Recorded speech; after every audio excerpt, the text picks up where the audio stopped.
আৰু এয়া আছিল আজিৰ ব্ৰেকফাষ্ট। অকণমান এনেকৈ দেখাই দিলোঁ, কিয়নো ভালকৈ ৰেকৰ্ড কৰিব নোৱাৰিলোঁ মই ক'ম বাৰু। আৰু এওঁৰ আজি গাটো বেয়া, গতিকে সেয়া অকণমান এনেকৈয়ে বহি আছে। আৰু ব'লক মাছৰ আঞ্জা বনাওঁ। Hello' everyone, welcome back to my another blog. আজি হৈছে দেওবাৰ আৰু এতিয়া বাজি গৈছে আবেলি 4টা।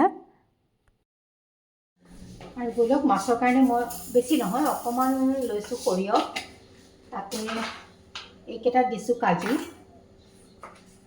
এই 3টা দিছোঁ আলমণ্ড। এইকেইটা মই তিয়াই থ'ম, বাকী ইয়াত আৰু যোগ কৰিম, কি কৰিম মই দেখাম বাৰু। আৰু ইয়াতে মই থাকিলে দিব, নাথাকিলে নাই, পুষ্ট দানা মানে আখু অকণমান ব্যৱহাৰ কৰিছোঁ। এতিয়া মই আহিছোঁ কিটচেনলৈ। ব্ৰেকফাষ্ট হৈ গ'ল। ব্ৰেকফাষ্টটো আজি যদিও স্পেচিয়েল আছিল, দেখুওৱা নহ'ল, মানে আজি লুচি আছিলে মোৰ ভাল লগা।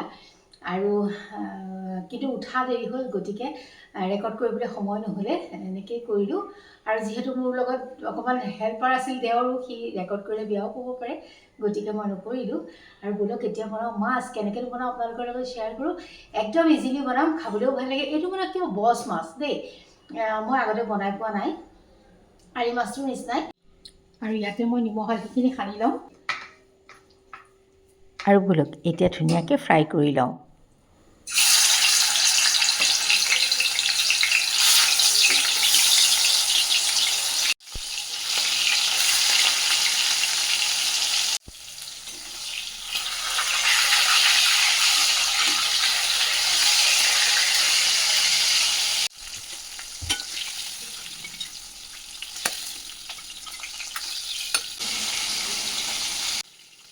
আৰু ইয়াৰ একেদৰে মই গোটেইখিনি মাছ ফ্ৰাই কৰি লৈছোঁ। গোটেইবিলাক দেখাই থকা নাই আৰু ফ্ৰাই কৰি লওঁ। আৰু এই আঞ্জাখনত আলুটো অপশ্যনেল হয়, দিলে দিব, নিদিলেও কোনো কথা নাই।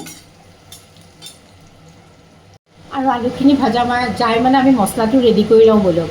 মছলাৰ নামত বিশেষ একো নাই, মই বিলাহী, অকণমান ধনিয়া, পিঁয়াজ ব্যৱহাৰ কৰিম। এইখিনি কণীৰ কাৰণে কাটি থৈছোঁ। এয়া মই নহৰু লৈছোঁ, বিলাহী লৈছোঁ, পিঁয়াজ লৈছোঁ, জলকীয়া দিব আপোনালোকে, মই নিদিওঁ বাৰু। ধনিয়া লৈছোঁ। আৰু এইখিনি যে মই অথনি তিয়াই থৈছিলোঁ, এইখিনি মই ইয়াত ধুই পেলাই এনেকৈ থৈ দিছোঁ।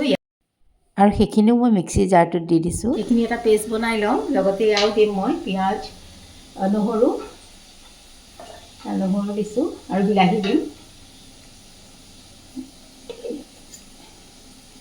ইয়াৰ ঠাৰিডালো দি দিছোঁ মই, গোন্ধটো ভাল আহিব।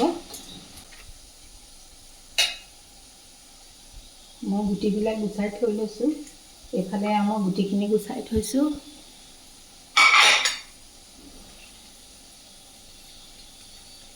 আৰু ইয়াতে মই দিছোঁ অকণমান দৈ।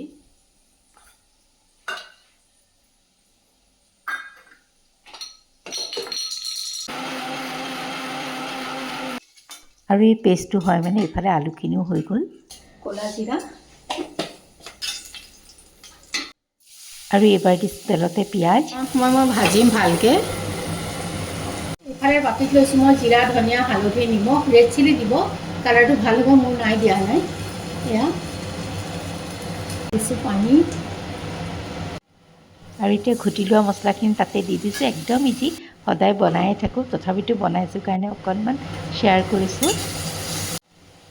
আৰু এইবাৰ দিছোঁ যিটো পেষ্ট বনাই থৈছিলোঁ, সেইটো দি দিছোঁ। অকণমান সময় খালি ইয়াক কম জুইত ভাজি থাকিব লাগিব। আৰু ইয়াতে মই ব্যৱহাৰ কৰিছোঁ অকণমান চেনি। আপোনালোকে নিদিলে কোনো কথা নাই, স্কিপো কৰিব পাৰে। আৰু এতিয়া দি দিলোঁ আলু কেইপিচ। আৰু ইয়াত ভালকৈ ভজা যোৱাত দি দিলোঁ ইয়াতে মই উতলা পানী। আৰু ভালকৈ উতল অহাত ইয়াত দি দিছোঁ মাছ কেইপিচ। আৰু ধুনীয়াকৈ উতলাই থাকিম অকণমান সময়, যাতে মাছৰ সোৱাদটো আঞ্জাখনলৈ গুচি আহে। আপোনালোকে জলকীয়া ব্যৱহাৰ কৰিব দেই, তেতিয়া বেছি টেষ্টি হয়। আৰু ইয়াৰ মই কাঢ়ি থৈ দিলোঁ এটা হটকেছলৈ।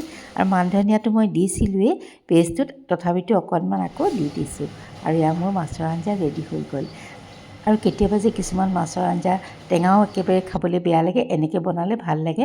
টেঙাও নহয়, জ্বলাও নহয়। আৰু এইফালে লৈছোঁ মই মাছৰ কণী অকণমান ভাজিবলৈ। এইটো ৰেচিপি বাৰু আজি নেদেখাওঁ, অকণমান দেখাই দিছোঁ। এয়া বেচনেদি ভাজিলোঁ, কাইলৈ বাৰু দেখাম লগত কি কি যোগ কৰিছিলোঁ। আৰু এইফালে লৈছোঁ অকণমান তিতাকেৰেলা আৰু ব'লক এতিয়াতো মেইন কাম হৈছে এইখন টেবুলখন বনালোঁহে, ৰেডি কৰিব লাগিব, বস্তুবোৰ আনিব লাগিব, সেইটো এটা ডাঙৰ কাম। গতিকে এইখিনি কৰি লওঁ ব'লক। আৰু বাৰীৰ বেঙেনা ভেন্দি কেইটামান আনিছে আৰু এটা দেওৰে মোক শিকাইছে কেনেকৈ বনাম, শুনাই দিছোঁ ৰ'ব। মচুৰ দাইল বনাবা, তাত দি দিবা। মচুৰ দাইলটো অকণ পাতলা হ'ব লাগিব, সেইটোৱে আচল মজা। ঠিক আছে। সি অৱশ্যে গম নাপায় যে ইয়াতে ৰেকৰ্ড হৈ আছে, গতিকে অকণমান শুনাই দিছোঁ। মচুৰ দালিত ভেন্দি দি পেলাই কাইলৈ বনাম, আপোনালোকৰ লগতো ৰেচিপিটো শ্বেয়াৰ কৰিম। সি যিহেতু কৈছে আৰু ভাবিছোঁ আপোনালোকে মৰম দিব, তেন্তে আজিলৈ